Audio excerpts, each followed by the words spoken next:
Well, g'day everyone and welcome back to the channel. This week Ali and I are exploring the beautiful West Macdonnell Ranges and we're kicking it all off in Ormiston Gorge. It's absolutely amazing and it's certainly an episode that you don't want to miss. So go and get yourself a cold drink, get your feet up for the next 20 minutes or so. If you're not subscribed to the channel, please hit the subscribe button. Come and join us for the adventure. Hi, I'm Steve. And I'm Alison. We decided a couple of years ago that we'd work hard and save all of our money and start living life on our own terms. So we bought a caravan and hit the road on a trip for two all around Australia.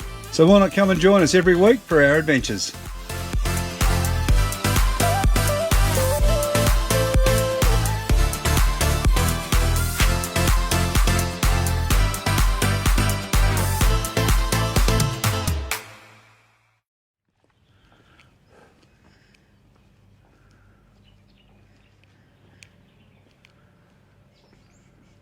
So just before I tell you where we are today, there's been a few people in the comments section that have been speaking about the fly net over my head and how good the channel has become since I started putting a bag over it.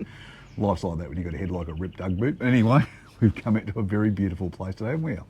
We have actually, yes. It is spectacular. We come out to Ormiston Gorge and we're going to go and do a couple of the walks around here today. We definitely go up and do the lagoon walk and we'll probably do the red ghost gum walk or the red gum walk. We haven't really investigated them properly yet. Not properly yet. Anyway, it's a beautiful place to come out and see. You do need a pass to come out here through NT Parks. You can get that online. You can also camp out here. So while we're here, I'll show you around the campgrounds, a few barbecue areas and just places you can kick back and relax and enjoy the magnificent views that you get here in Ormiston Gorge.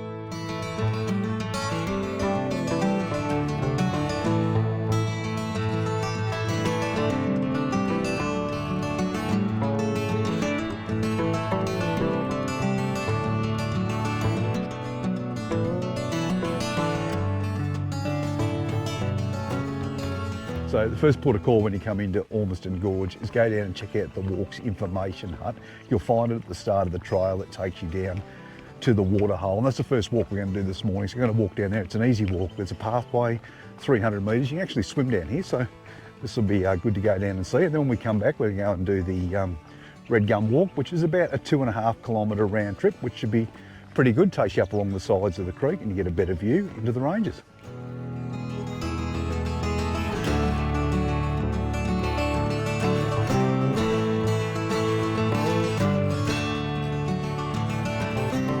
Well, a short walk up the pathway, you come to this beautiful location. This is the waterhole here at Ormiston Gorge. Absolutely stunning. There's no one down here at the moment, just Ali and I. It's very, very calm, very peaceful.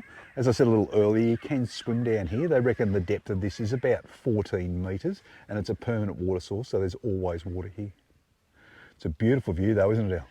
Oh, it's amazing. Looking back up into the cliff faces, you can see up there in the background, they are absolutely enormous. They must go at least 200 metres tall. That is amazing.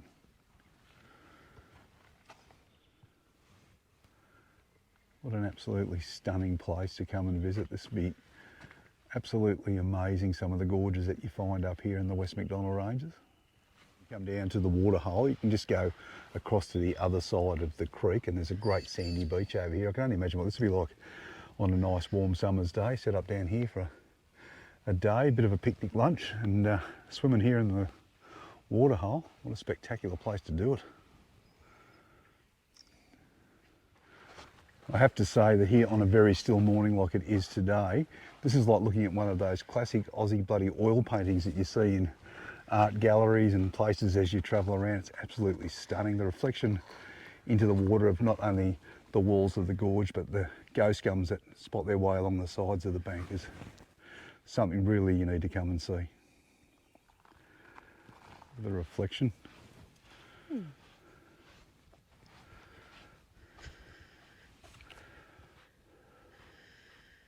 The reflection of the stone walls into the water here is so good. It's very, very hard to determine where the water ends and the reflection begins. It's amazing, isn't it, Al? Yes, it is beautiful. I think that on a day like today, you come down to this place, the waterhole here in Ormiston Gorge. It's one of those places you can just sit and relax and stare at for hours on end, isn't it? You can, definitely. It's quite mesmerising.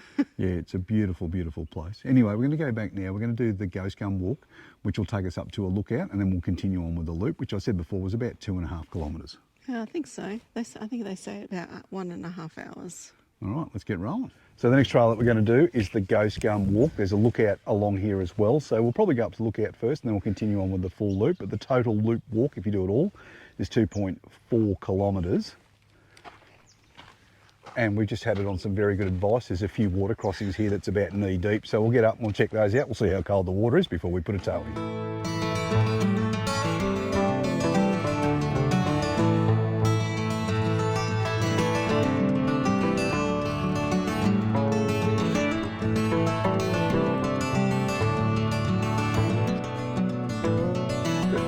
Starting to climb up towards the Ghost Gum lookout, and I thought this was a great spot to show you the layout of the area down here. If you want to come down for the day, you come down and camp overnight. So at the back over there, you might be able to see some caravans and things in amongst the trees. You can certainly camp in there, but there's swags and tents and rooftoppers and all sorts over there. And then this area here in front of us is just a general car parking area for the day, if you're here for the day visit.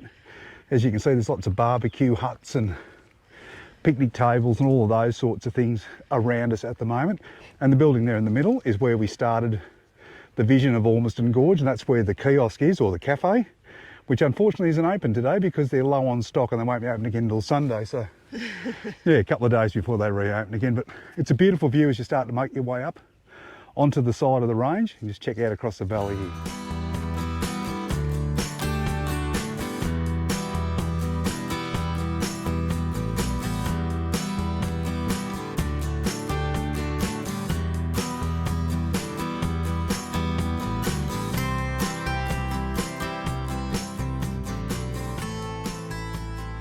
So here we are at the top of the lookout. What a magnificent view back down into the gorge. And from here you really get that sense or that feel of the enormity of the place. It's very hard to describe, and it's very, very hard to fit into the GoPro's lens. It is enormous, the country out here. It's very hard to believe, but about 800,000 years ago, everything you're seeing here was under the water in an ancient sea. Did I say 800,000? It's 800 million. Years ago, and the earth was very, very different to the way that it is today. It was just void of any greenery or anything like that. It was just land and pretty much water. There was no life on earth at that point other than just bacteria and algae. But the result of that ancient ocean, geez, that's hard to say, has left us this. What a remarkable place to come and visit. It's certainly something you need to have on your list if you're doing a big lap of Australia. And directly below the lookout, you can see down into the waterhole that we showed you a little bit earlier. It's quite good to look at from up here. You get to see the full size of it and how clear the water actually is. You can see through to the bottom in some points. Yeah, absolutely amazing. Anyway, I can see the ongoing trail. It's just running down along the side of the hill there, and I would say that where the water is, that is the inevitable water crossing point, but we'll see how we go when we get down there. But we'll continue on with our walk around the Ghost Gum. One thing that Ali just pointed out was how hot it's become since we come up here. It's really warm, isn't it, babe? Yeah, when we first started out on the walk, the sun came out and it was quite warm. I thought, oh, I'm hot. That's the thing that can trick you up on these ones too. Once you get up amongst this red quartzite rock, it can get very, very hot because of the sun's reflection. So make sure when you come on these trails, and there's plenty of warning signs at the starts of the walk, you bring plenty of water along with you. And if you want to throw a Mars bar or something like that in your pocket to keep the engine running, it's certainly a smart thing to do, isn't it? It is. It's not forecast to be a particularly hot day. So it's probably a relatively cool day, but yeah, with that sun and in the environment we're in, it's really starting to heat up. It certainly is. I think today it was forecast for about 24. It's only 10 o'clock in the morning, but it feels like it's in the 30s, doesn't it? It does. It does feel much warmer at the moment. Anyway, we've got a water crossing to cool things down very, very soon. Check out this big slice of rock that we just found along the walking trail. It actually looks like petrified wood, but it's not. It's just the layers of the rock that make up the air. It's quite a fascinating thing to see. Yeah, this looks like an old tree branch or an old tree trunk sitting there, doesn't it? It does. Yeah.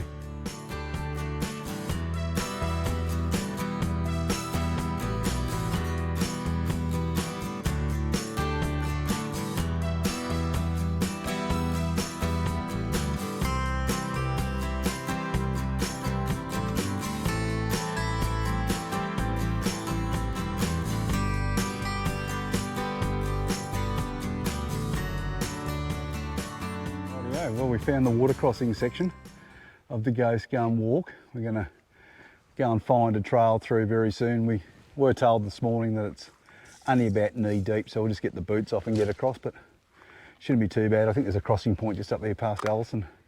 But here, I'd say that's a swimming point for the crossing. Anyway, we'll find one, get up there. It's a 30-minute walk back via the waterhole from here, or it's 60 minutes if you want to go back on the trail that we just come down. I have to say though, whether you're doing the water part of the walk or you're just going to do the trail and go back again, this part of the walk is absolutely stunning. Just the water and all of the cliff faces and rocks around you. It's a very, very serene place to stand. It's really, really nice. In front of us is alive with fish. They are everywhere. They're only small, but there's a huge school of them. They swim around everywhere. Rightio, so here's our crossing point to get across the waterhole, and you can see here it's just a sandy bottom. It's not going to be too deep. And the most important thing, I've got the thumbs up from Ali to go ahead, so it's going to be boots off and in we go. Oh, she's nearly already in. Already fallen in. All right, let's get the boots off and get across. All right, well, it's not too cold, babe, so. Oh, ouch. I just stood on. Oh, actually it's quite nice. Oh, it's colder than you told me it was. Well, if I told you it was freezing cold, you mightn't have got in. Oh, it's cool. It's definitely cool.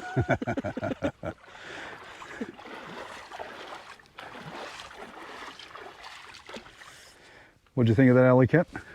Yeah, it was fun. It was good. It's fine. It was easy, but it is cold, that water. Holy dooly. Yeah, what makes it easy is the water's clear. Even it's got the tea tree stain in it. You can see where the sandy parts are and it's easy to cross. But that's only the first crossing. So now we're going to get up over the tops of these rocks. I'll put the boots back on and continue our way down along the water's edge here, and we'll see what we come up with. Geez, I hope we've come the right way. If you decide you want to go the waterhole way, which is the way that we're going at the moment, there's a lot of rocks that you need to scramble over. They did tell you that at the start of the walk, but it's not too bad. It's pretty easy to find a path. The big tip, try and stay down close to creek line because the rocks are quite flat through here and a little bit easier going than what it is up on the sides of the bank. So we come to the final part of the waterhole walk on the end of the loop, and we're back to where we started from earlier this morning. We took some photos across the reflection of the water here.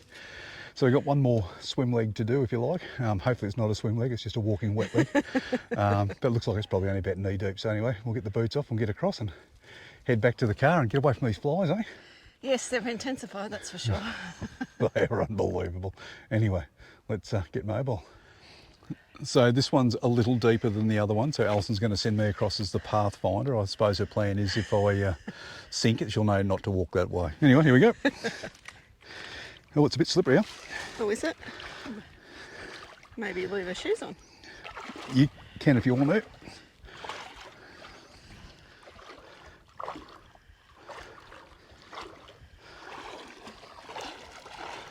Easy. Righto, come on. You know the rules, one in, all in. I'll come back and get you.